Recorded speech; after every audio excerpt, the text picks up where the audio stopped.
Assalamualaikum warahmatullahi wabarakatuh. Baik lagi dengan channel Fakta Kehidupan. Nah, seperti biasa sebelum kita mulai membahas sebuah cerita, kita nih absen dulu nih. Kalian semua yang lagi pada nonton Fakta Kehidupan dari daerah mana aja? Kalian bisa tuliskan di kolom komentar ya. Udah banyak banget dari kalian yang komen-komen di kolom komentar. Kemarin itu ada yang dari Kediri, terus dari Jogja, dari Medan, ada juga dari Malang, terus Denpasar, Bali, Jayapura, terus Sulawesi, Kalimantan, Pontianak. Terus ada lagi yang dari Jawa Tengah, Pemalang, terus Wonosobo, Kebumen. Pokoknya banyak banget. Dari luar negeri pun ada kayak Taiwan, Hong Kong, terus juga Cina, Arab Saudi, Malaysia. Udah pokoknya banyak banget yang komen-komen di sana. Kami ucapkan terima kasih. Terus apalagi buat kalian yang masih percaya dengan Fakta Kehidupan membawakan kisah-kisah kalian. Kami ucapkan terima kasih tak henti-hentinya buat kalian. Kami doakan semoga dalam keadaan sehat walafiat. Semoga dipanjangkan umurnya, dimudahkan rezekinya, dan dimudahkan segala urusannya. Nah, kali ini ada sebuah kisah yang menceritakan seorang wanita itu keluarganya itu dicaci maki. Dia itu dihina dan dituduh, difitnah bahwasanya dia menikah dengan saudara atau saudaranya sendiri dikarenakan anaknya mengalami autis. Gimana nih kisahnya? Pasti banyak banget dari kalian yang penasaran dengan kisah ini. Nggak usah lama-lama lagi, kita masuk ke ceritanya.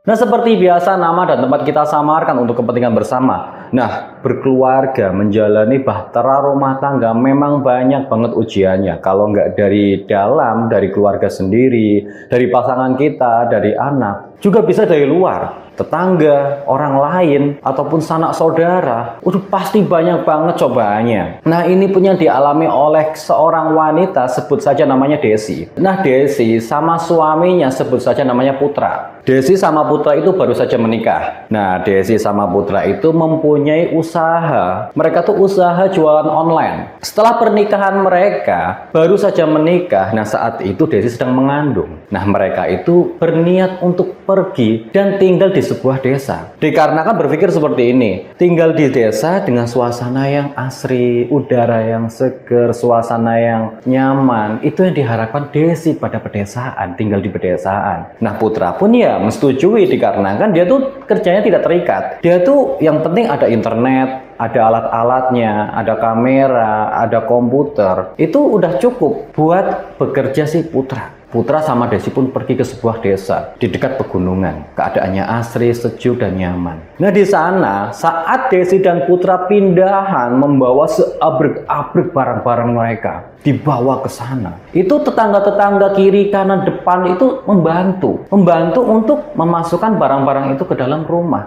tanpa disuruh dan tanpa diminta. Desi yang melihat keadaan ini pun bahagia. Dia berpikir, oh ini keadaannya nyaman, ini suasana nyaman. Tetangga-tetangga itu ya ikut membantu, peduli dengan mereka, peduli dengan tetangga satu sama lain. Membuat si Desi itu ya kayaknya aku akan betah nih tinggal di sini nih. Akan bagus untuk merawat seorang anak di sini, kata si Desi dalam hati. Desi pun tidak tinggal diam melihat tetangga-tetangga yang membantu mereka. Nah, Desi pun langsung masak, bikin makanan, bikin cemilan, bikin minuman. Setelah tetangga-tetangga selesai membawa masuk semua barang-barangnya Desi dan Putra, dan juga udah dirapihkan, Desi pun langsung menyuguhkan makanan-makanan itu. Silahkan makan-makan Bapak Ibu-Ibu, silahkan, kata si Desi. Tetangga pun menyambut hangat niat baik si Desi itu. Mereka pun saling bercengkrama, ngobrol-ngobrol, ya mendekatkan dirilah di antara mereka silaturahmi agar mereka tuh tidak kaku. Desi pun nyaman dengan keadaan itu. Hingga suatu ketika kenyamanan itu pun terus berlanjut. Desi dan Putra pun ya kerap sekali ikut organisasi-organisasi di pedesaan. Ikut organisasi-organisasi bapak-bapak. Desi pun ikut organisasi-organisasi ibu-ibu. Putra yang tadinya hanya pendiam, introvert, tidak pernah keluar ngomong sama orang pun, setelah di desa itu karena keadaannya yang nyaman, dia pun ikut membaur, ngobrol sama bapak-bapak, ikut pos kampling, ikut karang taruna, dan sebagainya. Putra tuh aktif di sana. Hingga akhirnya kenyamanan-kenyamanan itu pun berlanjut. Hingga beberapa bulan berlalu setelah Desi dan Putra tinggal di sana. Setelah Desi melahirkan anaknya, semua pun terlihat jelas. Tadinya yang tetangga-tetangga pada baik, tetangga-tetangga yang pada ramah, itu kelihatan semuanya di sana. Ya walaupun tidak semuanya, tapi ada beberapa tetangga yang ngomong-ngomongin si Desi. Dikarenakan si Desi dan Putra itu melahirkan seorang anak yang istimewa. Anak si Desi dan si Putra itu mengalami autis. Bagi si Desi sama si Putra, anaknya tetap sebuah anugerah. Anaknya tetap menjadi buah hati bagi mereka, sesuatu hal yang penting dan bahkan tidak ternilai harganya. Tapi tidak bagi orang-orang yang lain. Tetangga-tetangga di sana tuh malah mencemooh anaknya si Desi. Desi pun awalnya itu hanya mungkin ya rumor aja, mungkin itu omongan-omongan tidak benar, mungkin itu hanya perasaannya saja. Karena selama ini tetangga-tetangga yang ia kenal itu baik, ramah, dan juga itu ya peduli dengan si Desi dan si Putra. Jadi Desi sama si Putra itu tidak berpikir yang aneh-aneh. Itu hanya pikirannya saja. Tapi lama-kelamaan saat anaknya mulai membesar, kurang lebih umur 3-4 tahunan, kata-kata tetangga-tetangga yang awalnya cuma rumor aja, kini makin mencuat, makin terdengar nyaring di telinganya si Desi. Ada beberapa tetangga bilang tuh seperti ini, ibu-ibu, oh pantas saja anaknya itu mengalami autis. Aku lihat-lihat wajah si Putra, Pak Putra, sama si Ibu Desi itu agak mirip. Mungkin saja mereka itu adalah saudara dan akhirnya memutuskan untuk menikah dan kabur datang ke desa kita. Kata salah satu tetangga-tetangga yang di sana itu, rumor-rumor yang mencuat. Desi pun awalnya itu tidak memperdulikan omongan-omongan itu, tapi kian lama banyak warga-warga yang ngomong kayak gitu. Awalnya hanya 1-2 orang, tapi pembicaraan itu kian membesar.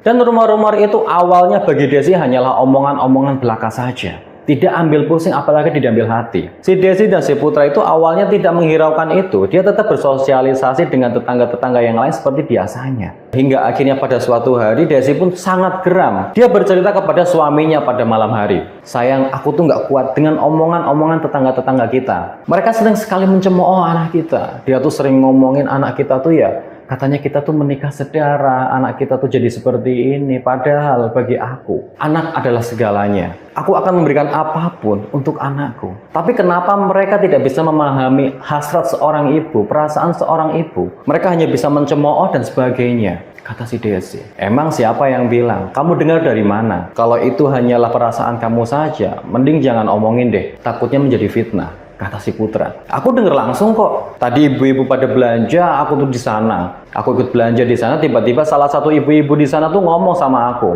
Dia tuh heran, katanya kenapa anak kita tuh seperti itu? Apa yang telah kita perbuat? Dosa apa yang kita perbuat? Seakan-akan mereka tuh menuduh kita. Kita tuh kabur dari sebuah kota karena kita tuh menikah sedara. Kata si Desi, ya udah biarin aja, mereka tuh kan nggak tahu apa yang sebenarnya terjadi. Bahwa kita tidak melakukan hal itu, kata si Putra. Hingga akhirnya Putra mencoba untuk merayu dan membujuk istrinya itu, yang karena khawatir apakah dia bisa bertahan dengan lingkungan yang seperti ini. Bagaimana cara dia membesarkan anaknya yang spesial itu? Dia juga punya perasaan, dia juga punya hati dan juga pikiran. Apabila ada kata-kata yang runcing seakan-akan menghakimi dirinya dan menuduh dan menfitnah orang tuanya, bagaimana dengan perasaan dia? Memang kehidupannya beda dengan kehidupan anak-anak yang lainnya.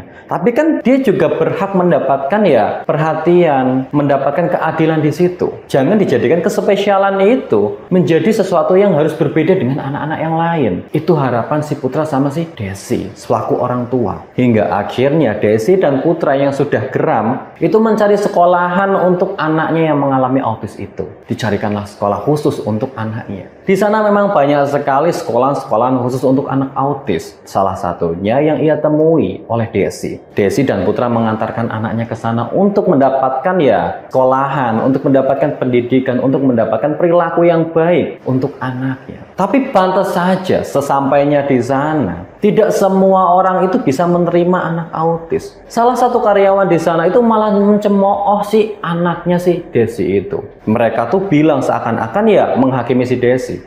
Maaf Bu, Pak, wajah Bapak dan Ibu kok agak mirip ya, kata salah satu karyawan di sana. Seakan-akan menuduh Desi dan si Putra itu adalah saudara yang mengandung anak autis. Apa maksud Mbak ngomong kayak gitu? Mbak menuduh saya sama suami saya itu saudara kandung, terus menikah sedara maksud Mbak?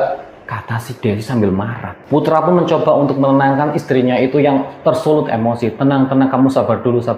Enggak kok Bu, enggak, bukan maksud saya seperti itu. Saya cuman melihat kemiripan wajah ibu dan bapak itu hampir sama, itu saja, kata karyawannya. Mungkin di situ posisinya karyawannya itu tidak bermaksud untuk ngomong sesuatu yang kasar ataupun menuduh Desi sama si Putra. Tapi karena Desi sama si Putra yang memang bahwasanya pikirannya sedang kalut, seakan-akan semua pembicaraan yang menyentuh keprivasian mereka itu seakan-akan menuduh mereka. Hingga akhirnya Desi sama Putra pun pergi dari tempat itu. Ia pergi mencari sekolahan lain untuk anaknya yang mengalami autis itu. Desi sama Putra pun pergi lebih jauh lagi hingga akhirnya sampai di sebuah tempat. Di sana sesuai harapan Desi sama si Putra, pelayanannya bagus dan tidak banyak ngomong di sana hingga akhirnya disekolahkanlah anak Putra dan Desi di sana. Beberapa bulan berlalu hingga akhirnya Desi sama si Putra itu lama kelamaan yang awalnya itu tidak peduli dengan omongan tetangga hingga akhirnya berpikir, sayang, apakah kita harus pergi saja dari tempat ini? Sepertinya lama-kelamaan aku tidak betah tinggal di desa ini, kata si Desi. Emangnya kenapa? Bukankah kita sudah berjuang sejauh ini? Kenapa kamu memutuskan untuk pergi begitu saja? Bukankah dulu kamu yang meminta untuk tinggal di sebuah desa yang sejuk seperti ini? Sekarang kan kita sudah Sekarang kan kita sudah tinggal di sini. Kenapa kita harus pergi? Bertahanlah sejenak, mungkin kita bisa beradaptasi dengan lingkungan, kata si Putra mencoba menyemangati istrinya itu. Tapi aku sudah mencoba. Kamu lihat sendiri, lama-kelamaan tetangga kita makin resek, makin tajam omongannya. Aku takut ini tidak baik untuk pola pikir ataupun pertumbuhan anak kita nanti, kata si Desi. Ya, aku akan mencoba bicara dengan tetangga-tetangga kita itu. Siapa tahu nanti kita bisa membicarakan hal ini dan akhirnya mereka tuh sadar bahwa apa yang mereka omongkan itu salah. Kita itu tidak sedarah, kita itu tidak saudara, kata si Putra. Hingga akhirnya pada suatu hari saat itu sedang hari raya Idul Fitri, mereka tuh sedang berkumpul, bersilaturahmi halal bihalal lah seperti itu. Nah saat itu si Putra sama si Desi itu mengundang semua warga, tetangga-tetangganya untuk hadir, bersalaman, ya selamatan begitulah hingga akhirnya para tetangga pun datang berbondong-bondong ke sana. Saat acara halal bihalal di rumah Desi itu mengundang semua anggota keluarganya Desi, anggota keluarganya si Putra datang di sana untuk bertemu sama tetangga-tetangga mereka itu. Di sana Desi dan Putra menceritakan kronologi saat ia bertemu dengan si Putra. Perjalanan cinta mereka, perjalanan perkenalan mereka, perjalanan hidup mereka hingga akhirnya mereka menikah. Tetangga-tetangga yang mendengarkan pun akhirnya itu ya ngerti bahwasanya memang Putra sama si Desi itu bukan hubungan sedarah. Mereka memang dikaruniai anak yang istimewa, anak yang begitu spesial bagi mereka. Dan bukan hak mereka, apalagi wewenang mereka untuk mengadili sesuatu hal yang belum pasti. Apalagi itu hanya dugaan-dugaan mereka saja. Hingga akhirnya pada sela-sela minta maaf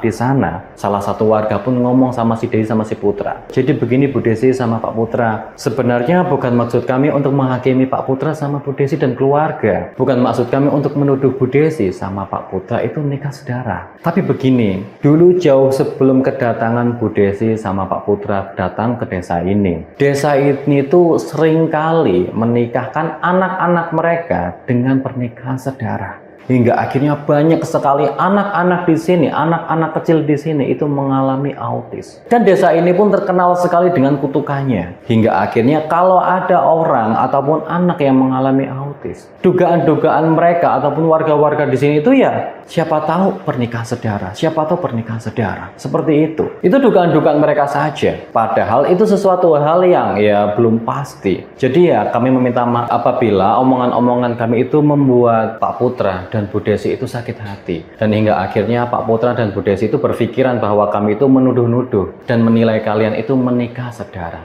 Kami tidak bermaksud seperti itu, kata salah satu warga di sana. Hingga akhirnya itu terungkap jelas.